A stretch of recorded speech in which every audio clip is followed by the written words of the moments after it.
Some people don't need to attack you to ruin your life. They just need to stay close. They kill your ambition with jokes. They celebrate your failures more than your wins. They drain your energy, blur your clarity, and waste your time. Quietly. No drama, no chaos, just slow erosion. And if you don't spot them, you'll start becoming one of them. Epictetus warned, avoid fraternizing with negative people. They will corrupt your soul. So let's be clear. These are the 10 types of people who are silently destroying you. And the longer you keep them around, the more they turn your life into something you never chose. Let's begin. Number 1, the subtle competitor. This person claps when you win, but there's something off about it. The smile is a little too tight, the compliment a little too forced. You say you just got a promotion. They remind you how boring that job sounded anyway. You mention you're starting a business. They bring up the 85% failure rate with a grin. These are people who see your progress as a personal inconvenience. They don't openly fight you. They just shadowbox behind your back with fake support and quiet envy. Stoic philosopher Seneca said, "It is not the man who has too little, but the man who craves more. That is poor." The subtle competitor is always poor in spirit because they crave what you have, but will never admit it. Even worse is how well they hide their envy. People who are subtle competitors use a velvet glove over an iron hand instead of loud, obvious haters who throw shade. They'll listen to your good news, but their eyes won't light up. Instead, most people won't even notice the flicker of pain in their eyes. They'll say things like, "Yeah, but that was luck, right?" Or, "Well, it's easier for you since you got off to a better start," to make fun of your accomplishments. Even though they say nice things, they really mean something bad. Each harmless word from this person slowly eats away at your confidence. It's harder to see the damage these people do because they don't talk to you directly very often. It could be that they're being funny, or you might think you're just being touched. But don't get it wrong, this quiet undermining is a form of mischief. Because of this, you start to doubt your achievements and skills, and sometimes you even tell yourself to set smaller goals to avoid making them jealous. Marcus Aurelius said, "Be careful whom you trust and who you let into your circle, for they will shape your character." The people we hang out with have a big impact on our inner peace. People who are sneaky rivals can make you feel bad about your weaknesses instead of your strengths when they are around you. Over time, that image could become a mask that you wear, lowering your goals and power to fit in with their comfort zone. Being aware of your limits and rivals is important when you're dealing with them. Recognize their strategies without taking on their bad mood. Don't downplay your wins because someone else is jealous. Instead, enjoy them to the fullest. And finally, look for relationships with people who truly celebrate your success and help you grow, not with people who see your growth as a personal loss. According to the great Stoic tradition, you should focus on what you can change, how you think and act. Don't waste your time trying to change how they act. Instead, use that time to help yourself grow and find friends who will help you, not hurt you. Remember what Seneca said, "Real wealth is not in comparison, but in being happy with what you have." The sneaky competition is poor because they are jealous, but you are rich because you refuse to let their sneaky sabotage win. Number 2, the constant victim. Some people are addicted to misery. No matter what you say, no matter how much support you offer, they are always in the middle of some cosmic tragedy. They believe the universe has written a cruel, personalized soap opera just to punish them. But here's the trick: they never grow. They never take responsibility. They just suck your time, your energy, and your hope for humanity. Marcus Aurelius warned us, "The impediment to action advances action." But to the constant victim, every obstacle is just another excuse to do absolutely nothing. Stick around long enough, and you'll forget how to take control of your own life too. People in this group see setbacks as lasting problems, not short-term problems that need to be solved. What went wrong, who betrayed them, or what wrong they were treated unfairly this week is all they can think about. They know how to bring up their problems in every talk, which drains your energy like emotional vampires. The constant victim, on the other hand, does better in the dark of blame and excuses than a vampire would in the light. They come up with new problems more often than Netflix puts out new shows.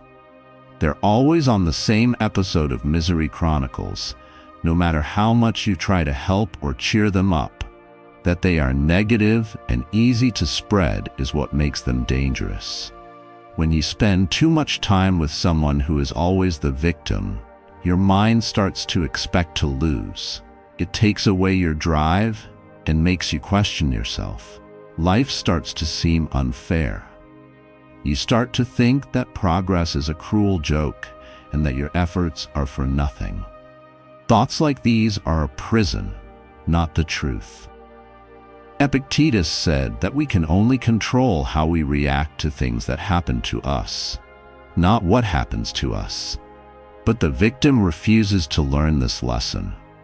They hold on to the story that they can't do anything and the belief that if someone else could just fix their problems, they might feel better. They tell themselves that lie, though, to avoid the hard job of change. Watch out if you find yourself always being a doctor to someone who needs help. Your need to feel sorry for them can become a trap that puts you in drama instead of moving on.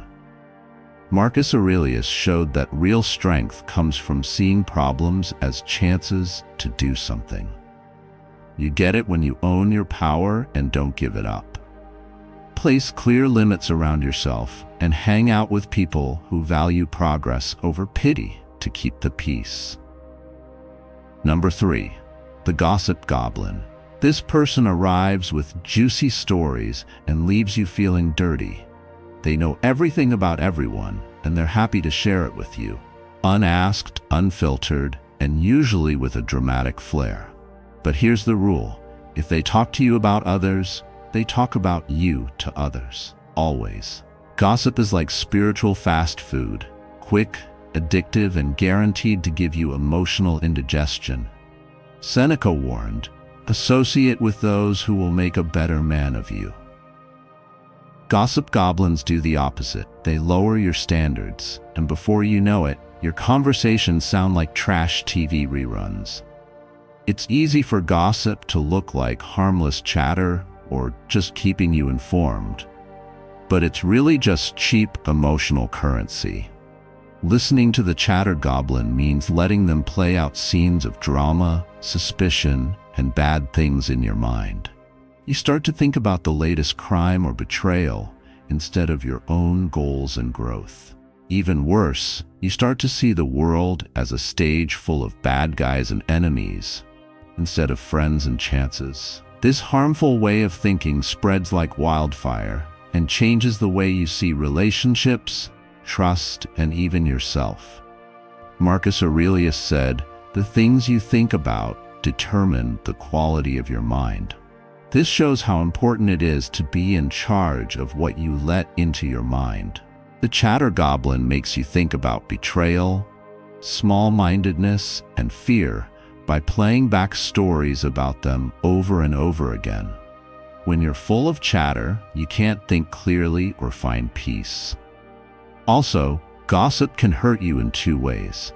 As you listen to juicy details about someone else's private life, other people use your own secrets and weaknesses against you. As soon as you let gossip into your group, you run the risk of becoming the next big story. Once gossip breaks trust, it's hard to get it back, and real relationships die when people are suspicious of each other. What's the cure? Pick a company that you can trust. Find friends who make you feel good, who inspire you, and who can have deep talks that make you stronger instead of weaker. Remember that the Stoics put knowledge and virtue above talk that wasn't important. You protect your mind, image, and soul from needless harm when you stay away from the Gossip Goblin. Number 4. The Energy Leech. These are the people who show up empty and expect you to pour into them every single time. They're not interested in mutual support. They're interested in draining your emotional gas tank and then blaming you when the engine stalls. You leave their presence feeling like your brain just did 10,000 push-ups. Epictetus was clear. Keep company only with people who uplift you, whose presence calls forth your best. Energy leeches? They call forth your worst, your irritability, your cynicism, your sudden need to fake a phone call to escape. Block. Don't explain. Save your energy for people who don't treat it like an open bar. Energy leeches know how to drive emotionally in only one direction. They always bring problems, complaints, and crises, but never answers or thanks. They text you a lot of, "Can we talk?" messages, but when you need help, they're gone faster than free pizza at a party. Being out of balance like this is like running a race with someone riding on your back. Emotional tiredness, on the other hand, is sneaky. It makes you less strong and changes your mood without warning. You won't know how worn out you are until for a long time after they've gone. What's sad is that they use guilt as a tool. People who feed off of your energy will often make you feel bad for needing space. They say, "I just needed a friend," but what they really need is a full-time therapist, and you don't get paid.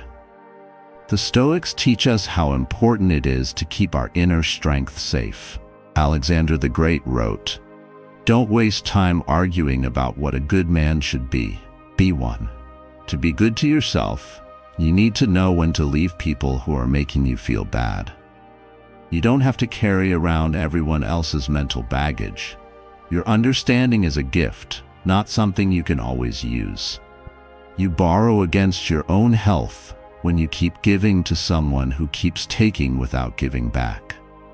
That debt comes due, and it usually comes with interest.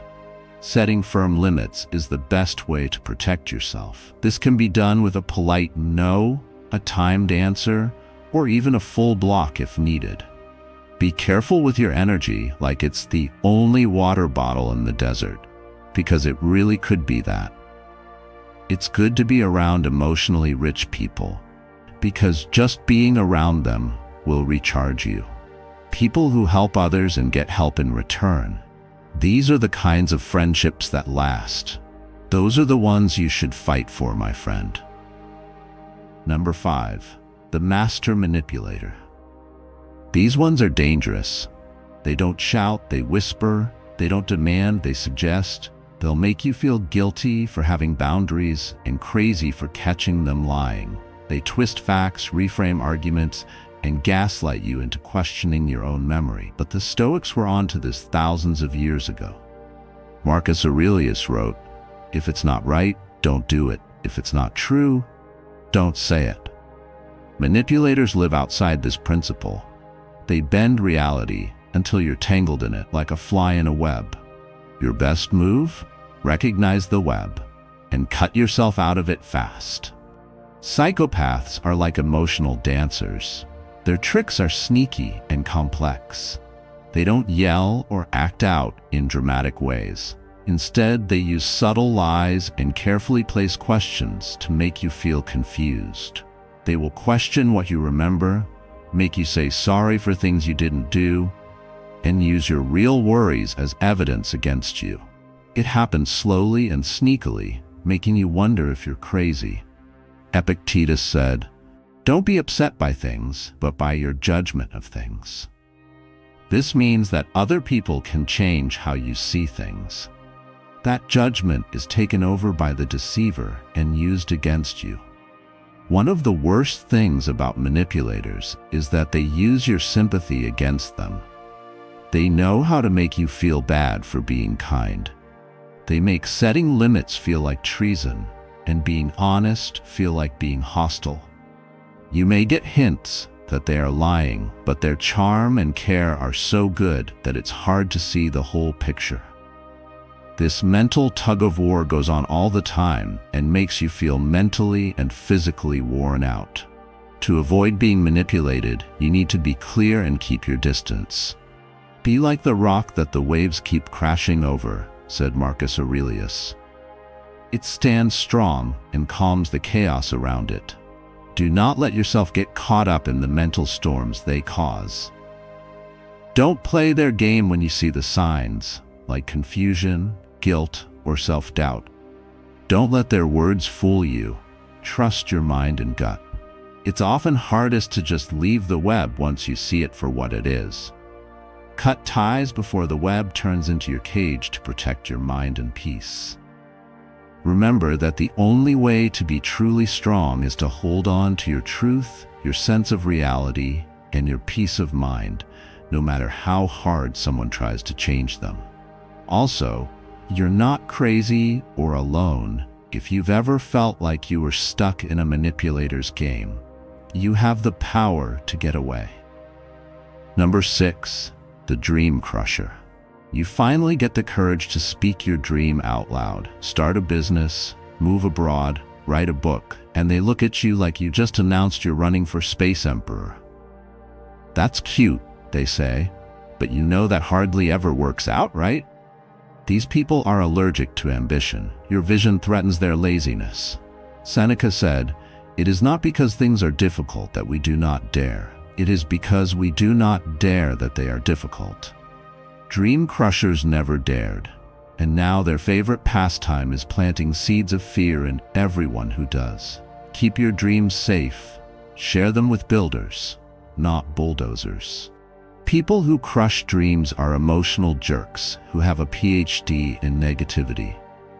They are good at turning your excitement into doubt and your hope into uncertainty.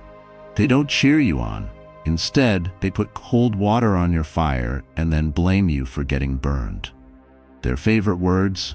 People often say things like, "Be realistic, don't get your hopes up," and most people fail at that. This is what they really mean. If you succeed, it makes me feel bad. Because their lack of desire shows how lazy they are, and they'd rather see you fall to their level than see you rise. This poison is mild but strong. People don't just question your plan when you tell them your big goal. They question your mind as well. You start to think, "Am I crazy to want this? Is it possible?" Their fear turns into your fear. And all of a sudden, your dream feels like it's weighing you down like a stone. Stoicism, on the other hand, tells us to see problems as chances to grow. Marcus Aurelius told himself, "What stops action moves action forward. What gets in the way turns into the way." The dream killer is a problem, but it's a problem you can solve. Be careful about where you talk about your goals. Talk about your ideas with people who will help them grow, not with people who will put out the fires. Put yourself around builders, makers, and doers. People who know that to be great, you have to be willing to take risks, fail, and get back up again. Also, if someone tries to ruin your dreams, just smile, thank them for their care, and keep going. Yourself in the future will be grateful. Number 7, the Fame Addict. This person lives for attention like plants live for sunlight, except they'll starve everyone else just to get a little more spotlight. Every achievement becomes their story. Every moment turns into a social media post. They aren't interested in connection. They're addicted to performance. When you succeed, they'll find a way to reframe it so it benefits their brand. But Stoicism is about turning inward. Epictetus said, "If you wish to improve, be content to appear clueless or stupid in extraneous matters." The Fame Addict wants to appear brilliant in everything, even if it's fake. Fame junkies are like people who crave the attention of others. They always need the camera on them, And if you don't follow along, you're seen as not supportive. Their lives are based on how many likes, comments, or shares they get, and real relationships are less important to them than their carefully managed online identities. For free, you're always on call as a hype squad, which makes it hard to keep up with their need for approval. When you succeed, they find a way to make it about their journey, their problems, or their accomplishments instead of you, even if it means playing down your win or stealing your thunder. It's sad that people who are addicted to fame often feel empty inside. Needing approval from others all the time is a sign of deep fear. We learned from Marcus Aurelius that the only way to be truly happy is to live a good and sensible life. People who are addicted to fame think that praise is worth more than anything else. You don't want to fall into that trap. Their idea of success is loud, flashy, and empty. A Stoic's idea of success is quiet, strong, and deeply rewarding. It can make you less real to be around someone who is addicted to fame. Instead of living your own ideals, you start to act for their audience. You might have to change what you say, hide your problems, or act excited just so you don't make them want your attention. But life is too short and too important to be a supporting character while someone else shines. Number 8, the emotional bomb. These people turn every moment into an unpredictable explosion. One minute they're laughing, the next minute they're crying. The minute after that, they're giving you the silent treatment because you said okay in the wrong tone. Being around them is like walking through a minefield wearing clown shoes. Marcus Aurelius gave us a heads up. When you wake up in the morning, tell yourself, the people I deal with today will be meddling, ungrateful, arrogant, dishonest, jealous, and surly. Prepare for chaos, but don't invite it into your life. Your nervous system has better things to do than decode someone's emotional Morse code. When the emotional bomb is around, it's like a walking weather report. It's always raining with no notice. It's like emotional roulette every time you talk to someone because you never know when the mood will change. In one moment, you're laughing together and feeling like the best friend in the world. In the next, you're going through a storm of tears, anger, or cold silence because you forgot to smile or say the right word. It is tiring to not know what will happen next, and it makes you wonder if you can even have your own feelings without starting a chain reaction of emotions. It's tempting to try to fix them, to stop the storm or figure out what went wrong with the explosion, but you can't. People who are emotional bombs don't want security. They want chaos.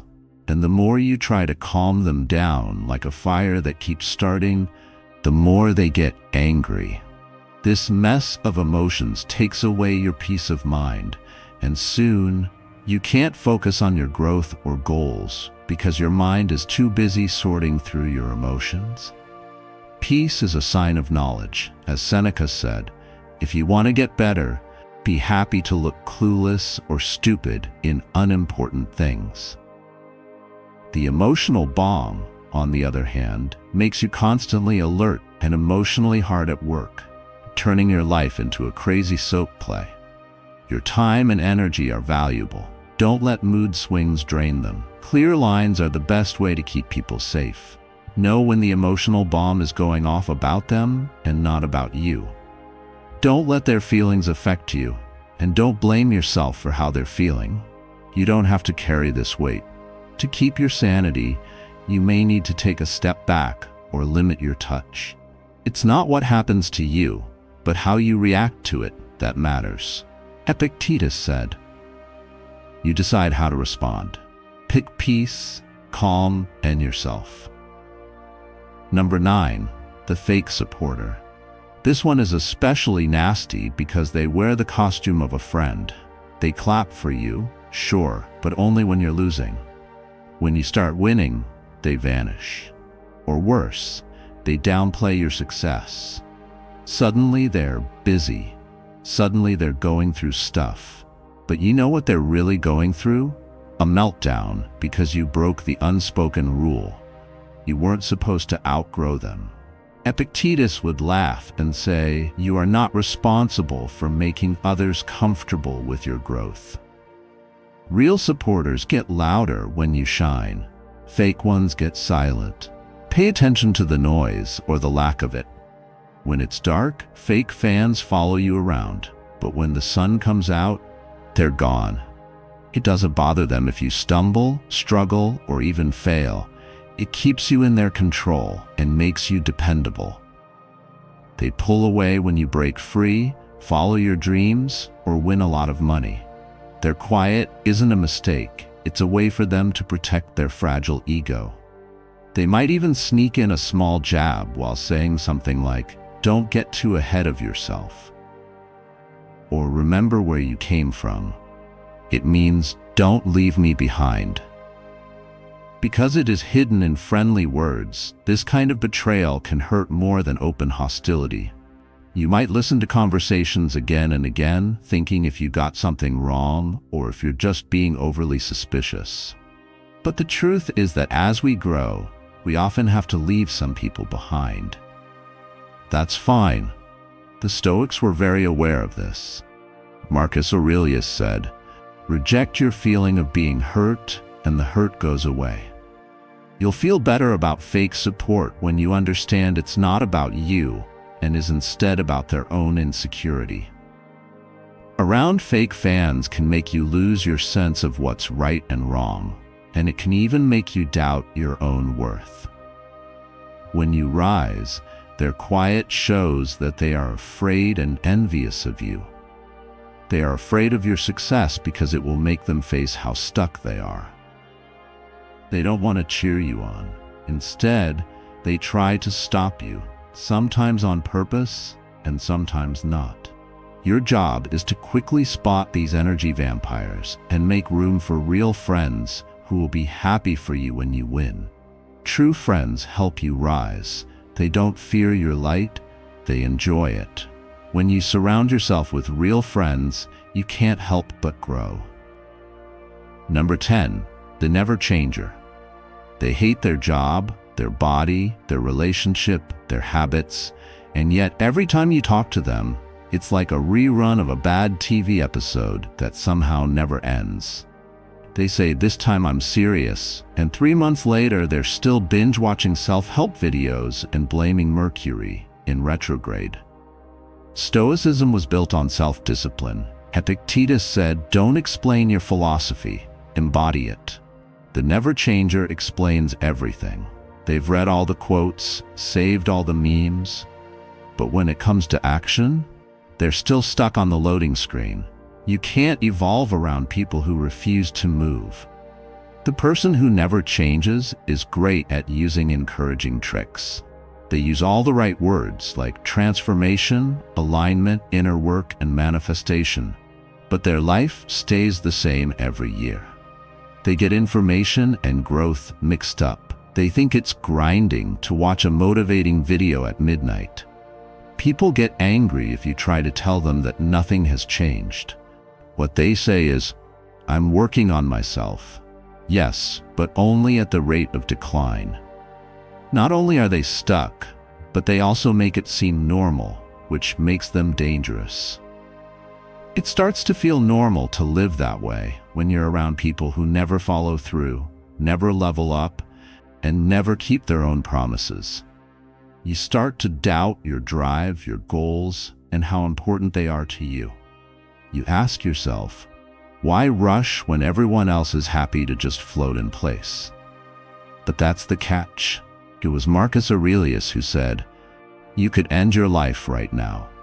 What you do, say, and think should be based on that."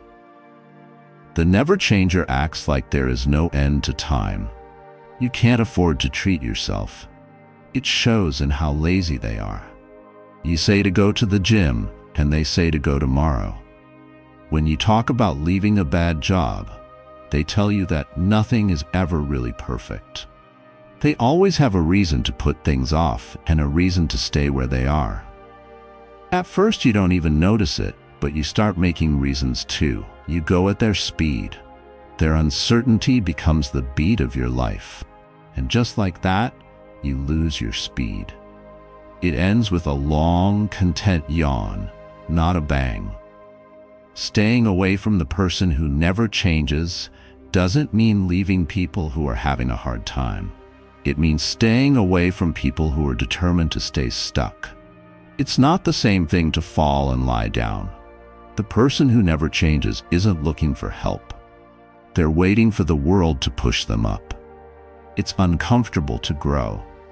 Pain is necessary for progress. It was clear to the Stoics. It's not because things are hard that we don't dare, Seneca said. They are hard because we don't dare to do them. One who never changes is afraid to take risks. But you can't end your life after living the same year 70 times. Move forward. If they have to, let them stay behind. You didn't evolve because some people decided to be still instead of strong. Your circle is either a place of worship or a graveyard.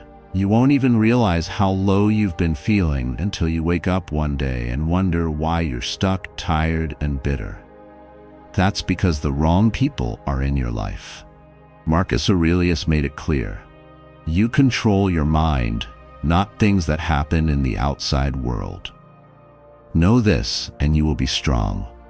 The people around you are not events. You have no power over them. You do, however, decide who can see your life. Look very carefully. Get rid of what makes you feel tired. Keep what makes you strong. And for the love of your own health, stay away from these 10 destroyers like the plague in your direct messages. Give this video a like if it helped you see things more clearly. If it did, subscribe for more Stoic advice without the filler, and share it with someone who's still talking to an energy leech. You deserve peace. Do not talk about it.